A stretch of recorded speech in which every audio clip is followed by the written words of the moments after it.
Imaginez-vous le 14 juin 2024, il est minuit passé, nous sommes tous très fatigués et le Lab, magnifique événement qui a pour objectif de hacker la com publique, organisé par Franck Confino, tire évidemment à sa fin. Bien évidemment, votre serviteur est allé voir Marie Mackay, la formidable responsable de la com interne de l'agglo du pays de Montbéliard, pour me parler, bien vu, de communication interne.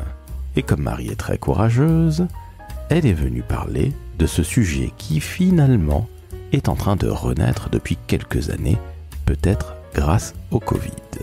Outre la communication interne, nous aborderons la sobriété numérique et croyez-moi, vous aurez enfin la réponse à la grande question qui nous a tous tenus en haleine durant cette soirée. Il est où le Reynaldou ? Oh oui, vous aurez enfin la réponse grâce à Marie. Je suis Laurent François, fondateur et dirigeant de l'agence Maverick, et c'est le dernier épisode consacré à cette première édition du Lab organisé par Franck Confino. Très très bonne écoute en compagnie de Marie Mackay, responsable de la communication interne de l'agglo du pays de Montbéliard. Et sachez-le, Marie sortira en novembre prochain un livre, vous l'avez compris, sur la communication interne, véritable méthodologie pour les communicants publics, mais je suis certain que si vous êtes dans le privé, vous adorerez ce livre. Elle viendra évidemment en parler dans le décodeur très prochainement.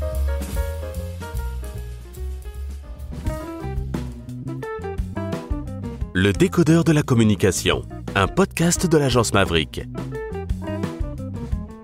Salut Marie. Bonjour Laurent. Comment ça va ? Ça va bien. Alors je suis très heureux, nous sommes à la soirée du Lab le 14 juin 2024, il est un peu plus de minuit et je suis enfin heureux de te voir puisque tu es passé déjà à 2 reprises dans le décodeur de la com. Je suis très heureux de voir Marie en chair et en os. Et pareillement, je suis ravie.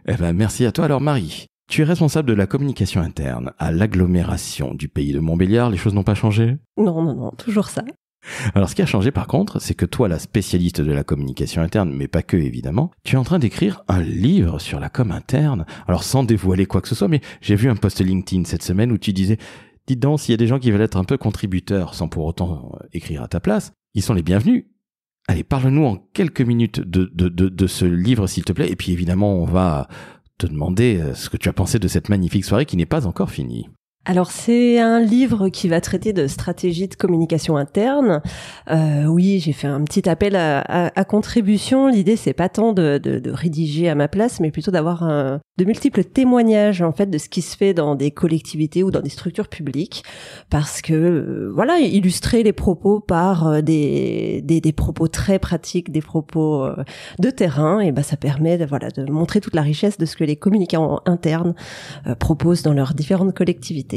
Alors voici une bonne nouvelle, donc vous n'allez pas écrire à la place de Marie, je vous rassure, vous allez témoigner tout simplement si je puis dire. Oui, c'est ça, c'est de l'interview et puis ça se passe plutôt bien, je rassure les personnes, oui. Alors justement, tu en es où ? Tu as laquelle ? Allez, tu as écrit 50% du bouquin, 60, 42%, 12%. Alors là, pour l'instant, je suis à peu près aux 3/4. L'idée, c'est que la parution se fasse sur la fin d'année 2024. Oh là là, donc ce sera un cadeau de Noël. Alors, la com interne, c'est ton dada.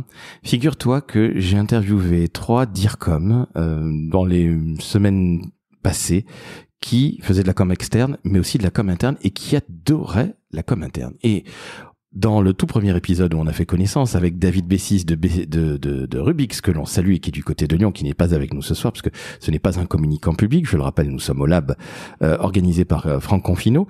Ces 3 communicants, figure-toi qu'ils adorent la com interne. J'ai l'impression que la com interne, moi qui pensais qu'elle était un petit peu mortifère, en fait la com interne, elle n'a jamais été aussi vivante qu'aujourd'hui, Marie. Moi, je suis ravie de constater que les DIRCOM externes aujourd'hui se soucient et prennent à cœur la communication interne. Ça n'a vraiment pas toujours été le cas. Pourquoi peut-être une notoriété un petit peu moindre, des budgets moindres, un intérêt moindre, je ne sais pas. En tout cas, le fait de vraiment avoir à cœur de faire cohabiter la communication externe et la communication interne, de voir que cette porosité a vraiment lieu entre les deux mondes qui vont ensemble finalement et qui ne s'opposent pas. C'est une belle évolution et ça va dans le sens des pratiques aujourd'hui en tout cas. Et la com interne n'est pas uniquement liée à un journal interne, si tant est qu'il existe encore, ou un intranet. Dieu merci, ça va beaucoup plus loin que ça. Alors moi, c'est ce que je kiffe avec la com interne, c'est que finalement, ça a le même champ d'expertise que la com externe. On va faire des consultations, certes à des échelles moindres, mais on va faire des consultations auprès de notre cible, on va avoir du print, on va avoir du web, on va avoir des événementiels, et finalement, c'est tout aussi riche et diversifié que la com externe. On est bien d'accord, et ce qui est bien, c'est que ces trois DIRCOM, alors c'est Isabelle Duvernay, qui est la DIRCOM du groupe CCF, qui vient du marketing et vient de chez Danone à la base, c'est pour te dire. Et elle surkiffe la com interne. Alors, si vous entendez du bruit, je ne sais pas si ce sera sur la bande, mais en fait, ils sont en train de déménager puisque c'est un peu la fin de la soirée, sachez-le. Mais en tout cas, Isabelle adore ça. Guillaume Appert adore la communication interne. Je l'ai interviewé à l'AFSI, l'association française de la com interne. Et Valérie Guittard, que je salue chez Orange, dans mon sud-ouest natal, qui adore ça, qui fait de la com externe et interne. Donc, ça veut dire que la com interne, c'est pas du tout quelque chose de ringard, mais est-ce que tu ne crois pas qu'elle a énormément évolué? Alors, je te disais il y a quelques mois qu'elle n'existait plus. Bon, évidemment, c'est totalement faux ce que je disais. J'étais taquin. J'étais taquin, exactement, tu as tout compris. Mais trêve de plaisanterie, la com interne, je trouve qu'elle n'a jamais été aussi vivante. Et en même temps, on a une très très grande porosité avec la com externe. Est-ce que pour toi, c'est une bonne chose? Ou est-ce qu'à l'inverse, tu te dis, peut-être que ça va un peu la dénaturer? Non, ça va pas la dénaturer, au contraire. Enfin, il y a vraiment un enrichissement mutuel à trouver. Et puis la com interne, moi je le vois aussi comme une sorte de laboratoire. Et on se permet des choses en interne qu'on se permettrait pas forcément en externe. Et on voit qu'il y a également certains dispositifs qui ont d'abord été créés à l'interne et qui aujourd'hui se retrouvent dans des dispositifs de com externe. Donc c'est plutôt intéressant dans les démarches participatives, etc. Donc c'est plutôt intéressant de voir finalement qu'il y a que cette porosité enrichit des deux côtés les pratiques en fait. Qu'est-ce que c'est qu'une démarche participative? Le fait d'impliquer les personnes, le fait d'avoir à cœur et de les impliquer et d'avoir leur avis, mais aussi de rendre compte finalement nos cibles, on les connaît beaucoup mieux en interne qu'en externe. C'est beaucoup plus, alors c'est pas simple et facile, mais en tout cas c'est plus précis en termes de catégorisation d'agents, et ça permet aussi d'être plus fin dans les propositions, d'avoir une évaluation peut-être plus aisée de nos dispositifs, et ça concourt à ça. Marie, nous sommes au Lab. Qu'est-ce que tu retiens de cette soirée? Parce que tu as fait plusieurs ateliers. Qu'est-ce qui t'a marqué l'esprit? Alors la qualité des échanges, le fait d'avoir rencontré des personnes vraiment d'horizons différents et qui ont des pratiques et des propos différents et qui permettent un enrichissement en tout cas de rencontres. Je trouve aussi le concept et le format plutôt innovant et plutôt intéressant en tout cas dans sa dynamique, parce qu'en effet, comme tu l'as dit, il est déjà plus de minuit, on a commencé à 18h et sincèrement je n'ai pas vu le temps passer. Ça bouge, ça rit, ça se balade, ça discute, ça travaille évidemment, ça restitue aussi les ateliers, donc finalement même si on n'a pas pu tout faire, on a quand même une idée de ce qui a pu être produit, et comme le disait Franck dans le décodeur que tu enregistres avec lui, le lab c'est certes ce soir, mais ça va continuer, et a priori moi j'attends avec impatience le livre blanc et la restitution des travaux pour pouvoir continuer de creuser les thématiques qui ont été abordées ici. Tout à fait, parce que on a parlé d'événements avec toi, avec toujours David Bessis il y a quelques mois, et c'est vrai que l'événement doit survivre, si je puis dire, doit vivre dans le futur, parce que l'événement, comme son nom l'indique, c'est l'instant T. C'est absolument génial ce qu'on est en train de vivre ce soir, et le livre blanc va permettre quelque part de mettre un petit peu les choses entre guillemets au carré. Au-delà des échanges et de la sympathie, parce que franchement l'ambiance est absolument géniale, est-ce qu'il y a un atelier qui t'a fait tilter particulièrement? Celui sur le réseau de contributeurs, finalement, on voit avec les participants qu'on met pas tous le même terme derrière, on met pas tous les mêmes missions, et que finalement c'est important aussi quand on est justement dans cette démarche participative de bien préciser les attendus et les tâches, missions, fonctions qu'on demande aux personnes, et finalement connaître notre besoin, c'est peut-être vraiment le plus fort préalable avant d'entamer une quelconque action, qu'elle soit de communication, d'événementiel, mais c'est pas toujours le cas et c'est pas toujours évident. J'imagine que tu as dû avoir quelque part ce genre de cas de figure particulièrement déstabilisant, pour rester extrêmement poli. Comment tu gères ça justement quand finalement la demande elle est un peu mais qu'on doit quand même faire? On essaye avec diplomatie, tact, de poser certains mots, de poser certaines questions, et puis à un moment, on y va, et puis on fait en marchant finalement. Ou on sort les rames. Marie, nous sommes dans une période qui est assez trouble. Je le rappelle, nous sommes le 14 juin 2024. Politiquement parlant, pas la peine de revenir sur ce qui s'est passé il y a quelques jours. Selon toi, quelle place et quel rôle le communicant public, qu'il soit interne ou externe, peu importe, mais quelle place et quel rôle le communicant public peut-il jouer dans cette période extrêmement trouble, politiquement parlant? Peut-être un rôle d'apaisement et en tout cas d'explication encore et toujours, d'explication de manière simple, très pédagogue des projets, des actions, de la politique publique, etc. pour donner à comprendre finalement aux administrés, aux personnes, les projets, les actions qui sont menées. Et le fait de vraiment donner cette information, de communiquer, de garder le lien, de garder la relation la plus saine et la plus claire et agréable possible, oui. Marie, on discutait tout à l'heure dans l'escalier, avant d'enregistrer, avec Ferréol Lespinasse, qui adore tout ce qui touche à la sobriété. Est-ce qu'en com interne, dont tu es une vraie spécialiste, est-ce qu'en com interne, il y a de plus en plus de sobriété, selon toi, qu'elle soit éditoriale ou de conception, ou est-ce qu'à l'inverse, finalement, on produit toujours plus pour les parties prenantes, en ce premier lieu, tout simplement les salariés?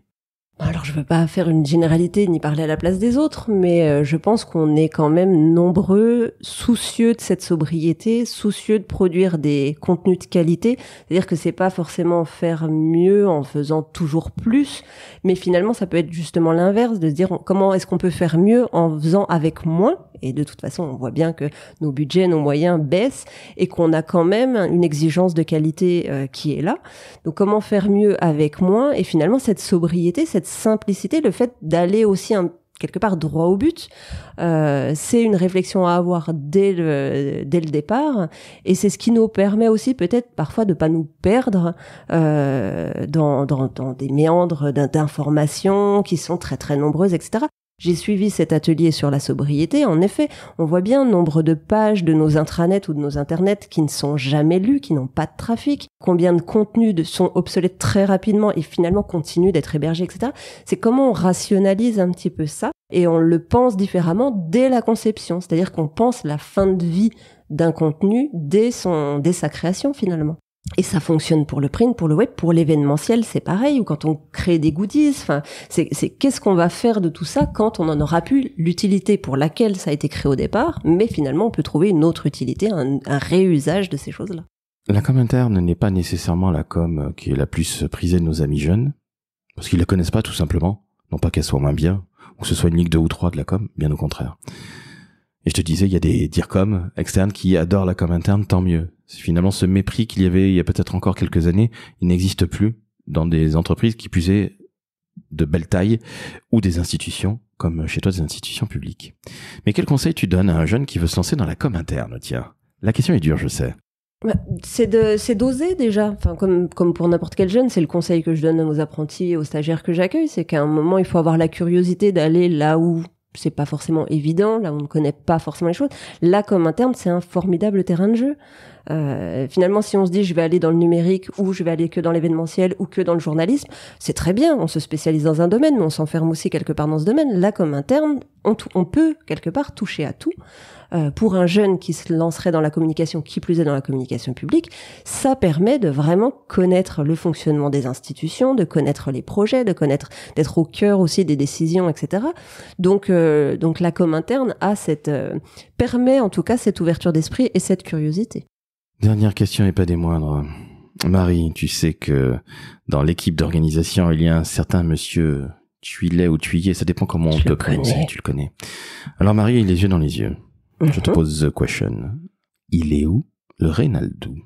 Dans les yeux. Je vais te le dire qu'à toi. Il est chambre 425. On ne dira pas évidemment à quel hôtel il est. Par respect de sa situation maritale. Évidemment, parce que c'est un homme d'honneur, évidemment, mais c'est vrai que le Reynaldou, en général, on a de la chance, il n'est pas venu nous perturber comme il l'a fait tout à l'heure lors du tout premier épisode. C'est une honte, cet homme mériterait d'être en prison, on est bien d'accord. Joker, arrache la phrase, je ne sais pas comment vous faites pour avoir un homme pareil, un tel individu, mon Dieu. En tout cas, Marie, je te remercie. Parce que, sincèrement, il est minuit passé, on est tous très fatigués, on va pas non plus se mentir, mais on est dans une certaine plénitude, c'est absolument magnifique. Donc, Marie, tu reviens évidemment pour nous parler du livre lorsqu'il sort, donc aux alentours de Noël. Avec plaisir. Eh ben, c'est une très bonne chose. Chères auditrices et chers auditeurs, 5 étoiles Apple, 5 étoiles Spotify, vous vous abonnez au Décodeur de la communication, le meilleur podcast autour de la communication. Merci à toi, Marie. J'allais dire Mary. Tu peux, c'est d'origine britannique. Eh ben voilà, on s'en doute bien. Donc, chère Marie, tu reviens quand tu veux, tu es dans le décodeur. Chez toi, j'en bafouille. Mais je te remercie. Ciao, ciao.